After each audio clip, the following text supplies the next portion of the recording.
ఇద్దరు అమ్మాయిలు ప్రేమలో పడి ఎలా మోసపోయారో తెలిపే స్టోరీ. దివ్య, అనురాధ అనే ఇద్దరు ప్రాణ స్నేహితులు ఒకే కాలేజీలో చదివేవారు.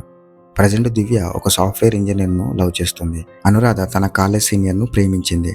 వీళ్ళిద్దరూ మోసపోవడానికి కారణం, వారిద్దరూ తమ భాగస్వాములని గుడ్డిగా నమ్మారు. పెళ్లి సమయానికి అసలు నిజాలు ఒక్కొక్కటిగా బయటపడ్డాయి. దివ్య ప్రేమించిన వ్యక్తి ఆమెని ఆర్థికంగా మోసం చేసి వేరే అమ్మాయిని పెళ్లి చేసుకున్నాడు. ఇంకా అనురాధను ప్రేమించిన వ్యక్తి ఆమెను వాడుకొని మోసపూరిత మాటలతో దూరం పెట్టేశాడు. ఇద్దరు నమ్మి మోసపోయిన విధానం వారి జీవితాలను ఎలా మార్చేసింది? అసలు వారు ఈ బాధ నుండి ఎలా బయటపడ్డారు? ఫర్ ఎగ్జాంపుల్ 3 పాయింట్స్గా చెప్తా. నమ్మకం మరియు మోసం. దివ్య తన ప్రియుడి భవిష్యత్తు కోసం తన సంపదనంతా ఖర్చు చేసింది. కానీ చివరికి అతను ఆమెకి మిగిల్చింది ఆమె పేరు మీద అప్పులు మిగిల్చాడు. సెకండ్, భ్రమలు వాస్తవాలు. అనురాధ ఏమో తన ప్రియుడిని గుడ్డిగా నమ్మింది. కానీ అనురాధ బాయ్ ఫ్రెండ్ కేవలం ఒక టైంపాస్ కోసం ఉపయోగించుకున్నాడని ఆలస్యంగా తెలుసుకుంది దివ్య.